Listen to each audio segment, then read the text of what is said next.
हमारे सब्सक्राइबर की कमेंट आई थी कि आप शोरूम स्टार्ट करो गाड़ियों का। तो आज मुझे लगता है कि मुझे शोरूम स्टार्ट करना होगा, क्योंकि देखो ये जो आपको सामने ये बिल्डिंग दिख रही है, ये एक शोरूम ही है जिसमें कि गाड़ियां बिकती रहती है और ट्रांसपोर्ट भी होती है बाहर के देश में।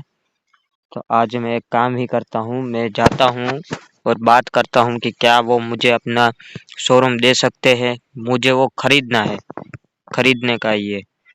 तो अभी मैं एक काम करता हूँ, मैं ना आज अपने दोस्त की डिफेंडर लेके जाता हूँ, थार और स्कॉर्पियो को घर पे ही रखता हूँ और वहाँ पे जाके बात करता हूँ कि वो मुझे शोरूम देंगे या फिर नहीं, और देंगे तो कितने रुपए में देंगे।